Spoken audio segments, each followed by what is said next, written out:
Bonjour et bienvenue dans votre presque nouvelle émission Avis d'Arvin. Aïe, aïe, aïe. Bien, toujours en compagnie de notre expert, Monsieur Jean. Bonjour, Monsieur Jean. Bonjour. Et aujourd'hui, on va faire une émission spéciale politique nationale, Monsieur Jean. On va faire appel à vos talents de politologue. Oui, parce qu'on vous sent assez remonté contre nos gouvernants. Il y a de quoi, dis-moi pas qu'il n'y a pas de quoi, hein. Il y a de quoi. Vous me dites qu'il n'y a pas de quoi, moi je vous dis il y a de quoi. Attention, hein.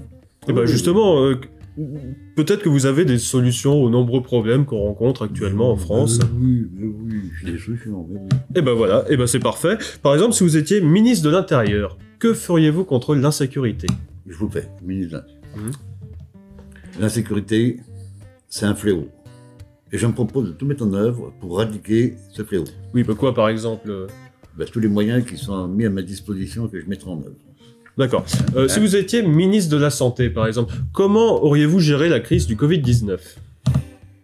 Le Covid, c'est un fléau. Surtout le 19. Et je me propose de tout mettre en œuvre pour éradiquer le fléau. Oui, mais quoi par exemple? Toutes les dispositions de mes moyens mis en œuvre. Oui, d'accord. Si vous étiez ministre de l'écologie, par exemple, que feriez-vous contre le réchauffement climatique? Oui. Le réchauffement, c'est un fléau climatique.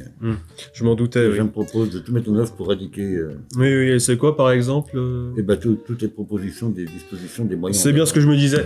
Bon, allez, maintenant, si vous étiez président de la République... Le président, c'est un fléau. Ok, d'accord, c'est bon, on a compris, monsieur Jean, on a compris que vous utilisez des éléments de langage. Ah bon, je fais ça? Bah oui, c'est des arguments préparés à l'avance qui peuvent coller à plusieurs sujets, c'est souvent rédigé par des conseillers en communication. Ah oui, les McDonald's, là. Oui. Non, McKinsey, par exemple. McKinsey, c'est un fléau. Cela dit, nos ministres, ils font les perroquets, on leur dit de faire les perroquets, ils font les perroquets. Hein. Nos ministres, on leur a dit comparer tout ce qui va bien en France par rapport aux autres pays européens. Hein.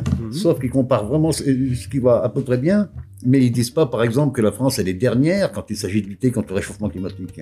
Par contre, ils disent qu'elle est première. J'ai lu dans Ça m'intéresse par le nombre d'élèves dans les classes de collège. C'est là où il y en a le plus. Mais les dernières, quand il s'agit de la feuille de paye du professeur. Bon, puis cela dit, ils vous disent tous, les Français ils disent, les Français ils veulent, les Français ils savent, les Français ils croient, les Français ils pensent. Moi je dis surtout, les Français ils oublient. Et puis ils oublient vite. Hein, ils oublient, tiens, par exemple, les promesses des élections électorales. Hein. Oui. Eh bien, toujours dans l'actualité nationale, c'est Olivier Véran qui a déclaré que... Je connais, le ministre de la Santé. Ah non, il est porte-parole du gouvernement maintenant. Ah bon, il a changé de chaise musicale. Eh ben, ça a changé depuis le dernier remaniement, en 2022. Cela dit, il avait du talent pour trimballer la bonne parole de la santé. Hein. Et justement, je crois que c'est pour ça qu'ils l'ont embauché, pour trimballer la bonne parole du gouvernement. Hein. Oui.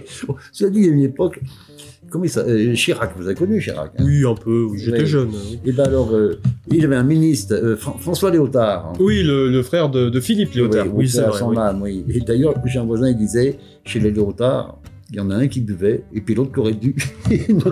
Enfin, François Léotard, il voulait le ministre des Armées. Oui. Et puis Chirac, il lui donne le ministre de la Culture. Ah, Cela dit, il était un peu dans son élément, parce que la culture, c'est un peu le nerf de la guerre. Hein, pour vivre bien, pour vivre mieux. Hein, moi, je dis. Mais ça, c'est de la métaphore, dis donc. Ah non, ça, c'est de moi. Ça. Non, ça, c'est de moi.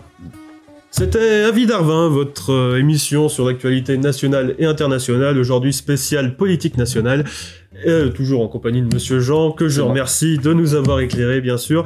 Merci à vous de nous avoir suivis, et je vous donne rendez-vous prochain numéro. Pas sûr. Merci de nous suivre. Pas sûr.